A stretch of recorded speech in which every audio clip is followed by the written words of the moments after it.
Good evening guys, कैसे हैं आप लोग। मैं आप लोगों को गृह विज्ञान क्लास 9th की बता रही थी, जिसमें से मैंने कुछ टॉपिक खत्म कर दिया है, जिसमें यूनिट जो है प्राथमिक उपचार पूरा फिनिश कर दी हुई। इस टाइम मैं स्वास्थ्य वाला चैप्टर यूनिट जो 2nd नंबर है वो पढ़ा रही हूँ।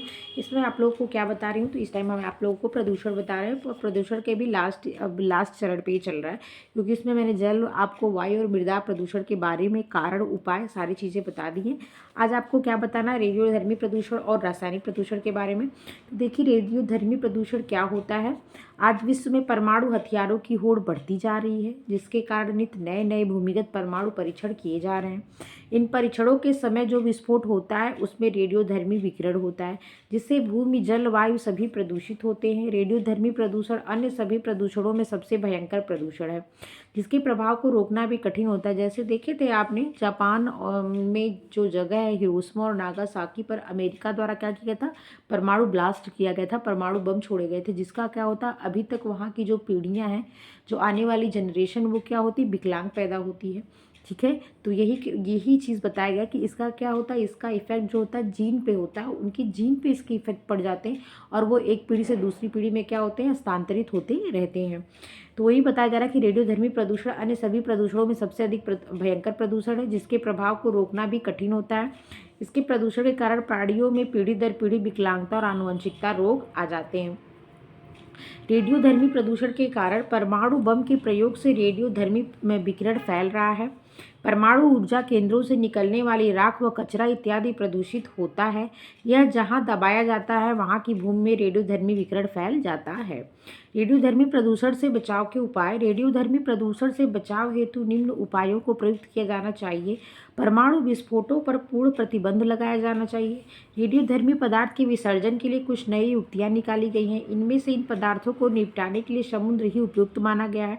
समुद्र के अंदर गहरी खाइयों में स्टील के ड्रमों के अंदर इन रेडियोधर्मी पदार्थों तथा अन्य विषाक्त पदार्थों को पहुंचाया जा सकता है। भूकंप के झटके से और कीचड़ इत्यादि के एकत्रित होते रहने से ये पदार्थ पृथ्वी के गर्भ में समाते चले जाते हैं।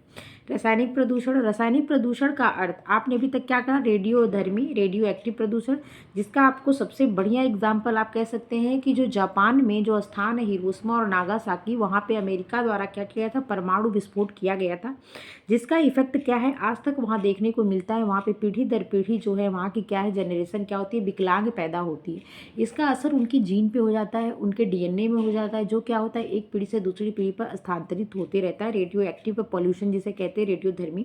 ठीक है, तो इस प्रकार का होता है रेडियोधर्मी प्रदूषण। इसके क्या वजह है, क्या कारण है, ये है, और इसके निस्तारण का उपाय बताया। समुद्र के अंदर स्टील के ड्रम में भरकर छोड़ दिया जाता है, अंदर पहुंचा दिया जाता है, और भूगर्भ में बहुत सारी क्रियाएं, बहुत सारे दबाव झटके होते रहते हैं, जिसके कारण क्या होता है, भूगर्भ मतलब वो जमीन के अंदर भूगर्भ में चला जाता है और वहाँ पे इतना टेम्परेचर होता है कि सारी चीज़ें गल जाती हैं। अब नंबर आता है रासायनिक प्रदूषण का। रासायनिक प्रदूषण का अर्थ रसायनों के कारण होने वाला प्रदूषण है। ज्यों ज्यों विज्ञान उन्नति कर रहा है त्यों त्यों रसायनों का भी उपयोग बढ़ता जा रहा है। छोटी बड़ी बीमारियों के लिए रासायनिक दवाओं, एंटीबायोटिक्स का प्रयोग भी बहुत बढ़ा है, जो कि हमारे जीवन के लिए हानिकारक सिद्ध हो सकते हैं। विभिन्न फूलों, फलों की सुगंध वाले रासायनिक पेय तथा खाद्य पदार्थ का निर्माण भी आज बड़ी मात्रा में होने लगा है। इसके अंतर्गत आता है, जैसे आप कार्बोनेटेड पेय, रासायनिक पेय पदार्थ के अंतर्गत कार्बोनेटेड पेय पदार्थ आता है। कार्बोनेटेड पेय पदार्थ भी कैसे होते हैं, तो दो होते हैं, एक फ्लेवर्ड होता है और एक नॉन फ्लेवर्ड। जो फ्लेवर्ड के अंदर होते हैं वही फूलों, फलों की सुगंध वाले पदार्थ होते हैं। इसमें क्या होता है, इसमें कार्बन डाइऑक्साइड मिला होता है, सैकरीन मिला होता है, ठीक है, और इसको प्रिजर्व करने के लिए सोडियम बेंजोएट भी डाला जाता है शायद। तो उसके कार्बन डाइऑक्साइड की वजह से क्या उसमें बुलबुले उठते हैं और सनसनाहट की आवाज़, झाग पैदा होती है। ये इसको पहचान करने का तरीका है। तो वही है कि जो कार्बोनेटेड पेय पदार्थ होते हैं, जो उसके अंदर फ्लेवर्ड वाले आते हैं, उसके अंदर ये आता है, तो वही उनमें सुगंध होती है। और रासायनिक पेय पदार्थ केमिकल डाल के उनको बनाया जाता है। उनकी जो फ्लेवर्ड होते हैं, मैंगो और लीची, एप्पल, ये क्या होते हैं, फ्लेवर्ड रसायन के तरीके से केमिकल के जरिए उनको बनाया जाता है। इसलिए इनका क्या होता है, नुकसान होता है हमारी बॉडी पे। देखिए, जैसे Limca, Thums Up, Coca Cola, Frooti, Maggi आदि हमारे जीवन के आवश्यक अंग बन गए, जिनका हम प्रतिदिन बड़ी मात्रा में प्रयोग करते हैं। खेती में भी रासायनिक उर्वरकों एवं कीटनाशकों के अधिकाधिक प्रयोग से मृदा प्रदूषण होता जा रहा है। खेती में रसायनों के प्रयोग से उत्पन्न होने वाली सब्जियों, अनाजों, दालों, फलों पर बुरा प्रभाव पड़ता है, जिनके सेवन से हमारे शरीर पर भी बुरा प्रभाव पड़ता है और अनेक रोग उत्पन्न होते हैं। रासायनिक प्रदूषण से बचाव के उपाय। तो रासायनिक प्रदूषण से बचाव के निम्नलिखित साधन है। नंबर 1 क्या दिया, और डिब्बाबंदी वस्तुओं का कम से कम प्रयोग करें। डिब्बाबंदी वस्तुओं के अंतर्गत कैनिंग एंड बॉटलिंग प्रोसेस आती है, जिसके द्वारा क्या किया था, भोजन को प्रिजर्व करके रखा था। परिरक्षण हमने आपको पढ़ाया ना न्यूट्रिशन में, तो परिरक्षित करके रखा जाता है। इसमें क्या होता है, तो इसमें जैम, जेली, मुरब्बा, अचार जो होता है, इन तरह की चीज़ों को एक बॉटल के अंदर, टिन के अंदर कैनिंग की जाती है, और कांच की बॉटल के अंतर्गत जी कहते हैं उसे बॉटलिंग कहते हैं। तो इसमें क्या किया जाता है, तो इसमें इसको 100 डिग्री टेम्परेचर से अधिक ताप पे इसको क्या किया जाता है, गर्म करके, मतलब बॉटल वगैरह को उसमें फिर परिरक्षित किया जाता है चीज़ों को। उसके लिए उसमें क्या था, केमिकल मिलाया था, सोडियम बेंजोएट, मेटाबाइसल्फाइड इत्यादि चीज़ों के प्रयोग के द्वारा क्या किया जाता है, उसमें परिरक्षित करने के लिए उपयोग में इन रसायनों का लिया जाता है। जिसके कारण क्या होता है, ये जो भोज्य पदार्थ होते हैं, ये केमिकल, मतलब इनका जो केमिकल इसमें मिलाया था वो क्या करता है, हमारी बॉडी पे नुकसान पहुंचाता है। इसीलिए यहाँ पे रोक लगाया जा रहा है कि डिब्बाबंदी वस्तुओं का कम से कम प्रयोग करें। कभी हो गया, कभी कभार हो गया, लेकिन इसके क्या आदी न बने इन चीज़ों का, वही कह रहे हैं। और अगर बहुत ज़्यादा ज़रूरत हो, बहुत मन हो, तो आप घर पे स्वयं बनाने का प्रयास करें। दवाओं का अनावश्यक रूप से प्रयोग न करें। यदि दवा खाना आवश्यक हो तो आयुर्वेदिक दवाओं का प्रयोग करें अथवा घरेलू नुस्खों को काम में लाएं। आपको मैं बता रही, जैसे अभी जो बीता है कोरोना कोविड का जो टाइम था, इसमें जो लोग दवाएं, भाई जीने के लिए दवाएं यूज़ किए, हाँ, ऑक्सीजन लिए, उससे क्या हुआ, उनके उपयोग, वो तो उस टाइम तो वो बच गए, लेकिन उसके बाद का जो इस टाइम उनके ऊपर साइड इफेक्ट दिख रहा है, लोगों को हार्ट अटैक आ रहे, इम्यून सिस्टम कमज़ोर हो गए, बहुत लोगों की दमा की प्रॉब्लम हो गई, बहुत सारी चीज़ों का क्या हुआ, उसने बहुत सारे जो उनकी दवाएं, जो एंटीबायोटिक्स वगैरह हम लोगों ने यूज़ की, तो हमारे बॉडी के अंदर बहुत अच्छे जीवाणु भी हैं, ऐसा नहीं कि सब कुछ खराब ही है। विटामिन बी ग्रुप, हमारी आंतों में क्या होता है, बैक्टीरिया पाई जाती है जो भोजन को डाइजेस्ट करने में क्या करती है, विटामिन बी ग्रुप या ए शायद, वो क्या करते हैं, निर्माण करने का काम करती है। तो उनका भी ह्रास हुआ, हमारी बॉडी का क्या हुआ, इम्यून सिस्टम कमज़ोर हुआ, हमारी हार्ट, हमारा खून गाढ़ा हो गया। तो ये क्या हुआ, उन्होंने उस टाइम तो हमको मतलब जिला दिए, लेकिन बाद में क्या, उन्होंने साइड इफेक्ट छोड़ दिया। जो ऑक्सीजन आपने लिया उसके साथ कुछ वाष्प की बूंदें भी आ जाती थी, ठीक है, वो क्या हुआ, अंदर गई, वो वहाँ पे फूद लगाई, ब्लैक फंगस, आपको पता होगा, जो ये क्या कहते थे, आँख में जो फंगस करके, कोई ब्लैक फंगस या करके, जो ये आँख को नुकसान पहुंच रहा था कोविड के टाइम के बाद, तो क्या हुआ, वो जो फंगस आपने जो भाप लिया, जो बहुत, तो क्या हुआ, जो आर्द्रता हुई, तो आपको पता है कि आर्द्रता, नमी में क्या फंगस उत्पन्न होते हैं, तो वहाँ क्या ब्लैक फंगस लगना स्टार्ट हो गया। तो वही चीज़ है कि अगर आप दवाओं का उपयोग किए तो उसके साइड इफेक्ट आज नहीं कल आपको दिखने, अगर आप दवा ले रहे हैं तो उसके कुछ ना कुछ साइड इफेक्ट आपको अवश्य होंगे।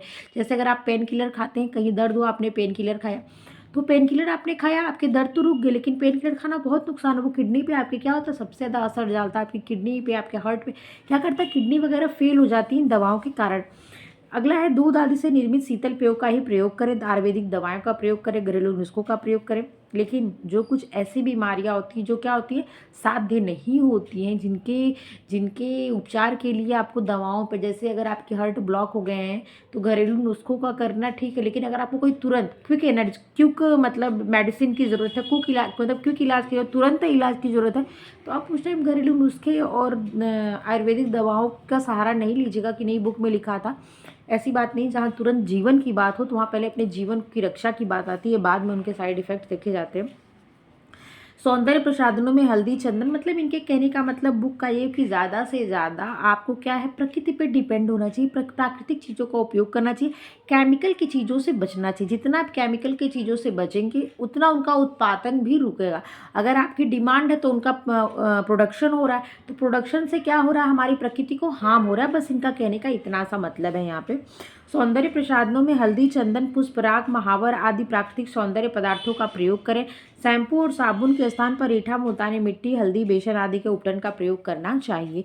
खेतों में कीटनाशकों और रासायनिक उर्वरकों का कम से कम प्रयोग करना चाहिए। महत्वपूर्ण स्मरणीय बिंदु, पर्यावरण का अर्थ, पर्यावरण दो शब्दों से मिलकर बना है, परिधन आवरण, परि अर्थात चारों ओर, आवरण अर्थात ढके हुए, वे सभी दशाएं जो किसी वस्तु को चारों ओर से घेरे हुए, जो मैं आपको आगे बता दी हूँ। भौगोलिक पर्यावरण उन सभी दशाओं से मिलकर बना है जो प्रकृति ने मनुष्य को प्रदान किया है। किसने कहा है, तो मैकाइवर और पेज ने कहा कि भौगोलिक पर्यावरण उन सभी दशाओं से, उन सभी स्थितियों से, स्टेज से मिलकर बना है जो प्रकृति ने मनुष्य को प्रदान किया है, जैसे भौगोलिक पर्यावरण, सामाजिक पर्यावरण और सांस्कृतिक पर्यावरण। शुद्ध वायु प्राणियों के जीवन का मुख्य आधार है। अशुद्ध वायु अनेकों रोगों मृत्यु का कारण भी बनती है। स्वच्छ वायु स्वच्छ पर्यावरण से ही प्राप्त होती है। वनों का कटना, वन्य प्राणियों का नष्ट होना, जनसंख्या वृद्धि, आधुनिकीकरण, रासायनिक खादों का अत्यधिक प्रयोग आदि। साबुन, सोडा, पेट्रोलियम, फैटी अम्ल, फैटी एसिड जिसे कहते हैं डीडीटी, गैमेक्सिन, फिनाइल आदि क्या है, घरेलू अपमार्जक है। पर्यावरण संरक्षण के प्रकार: प्राकृतिक संरक्षण, भूमि उपयोग संरक्षण, सृजनात्मक संरक्षण एवं निवारण संरक्षण। पर्यावरण प्रदूषण को रोकने के उपाय: वृक्षों का निरंतर कटना रोकना, सरकारी एवं नगर पालिकाओं के प्रयास, व्यक्तिगत प्रयास आदि। वायु प्रदूषण के कारण श्वसन क्रिया, जलने की क्रिया, जैवीय पदार्थ, जीवाणु व धूल के कण, ये स्मृति बिंदु मतलब आपको याद रखने की ज़रूरत है। आगे वैसे मैं इन चीज़ों को एक्सप्लेन करके आपको बता चुकी हूँ। ध्वनि प्रदूषण का अर्थ है आवाज़ संबंधी प्रदूषण, जैसे कल कारखानों, इसमें लिखा हुआ 40 डेसिबल से अधिक ध्वनि जो होती है ध्वनि प्रदूषण का कारण बनती है। मैं 9th क्लास के अकॉर्डिंग बता रही हूँ। वैसे 80 डेसिबल से अगर अधिक ध्वनि होती है तो वो क्या होती है, ध्वनि प्रदूषण का कारण बनती है। उसे कहते हैं जो हमारे कानों को प्रिय नहीं लगती हैं। जैसे कल कारखानों, रेलवे स्टेशन से आने वाली तेज और लगातार आवाज़ें, loud speaker, motor, scooter, generator आदि की आवाज़ भी एक प्रकार का ऐसा प्रदूषण है जो व्यक्ति के श्रवण शक्ति को हानि पहुंचाता है। साथ ही इससे मनुष्य के हृदय पर भी प्रतिकूल प्रभाव पड़ता है। तो यहाँ पे ये चैप्टर समाप्त हो जाता है और मैं आशा करती हूँ कि आप लोगों को समझ में भी आया होगा। नेक्स्ट चैप्टर मैं सोच रही हूँ कल स्टार्ट करूँगी, अशुद्ध वायु, इससे होने वाले रोग देख लीजिए आप। इसके बाद क्या होगा, ये यूनिट्स फिनिश हो जाएगा। तो चलिए, अगर आप लोग को मेरी वीडियो अच्छी लगी तो लाइक से सब्सक्राइब कर दीजिएगा। देखने के लिए आप लोग का बहुत बहुत धन्यवाद। अपना ख्याल रखिएगा। टेक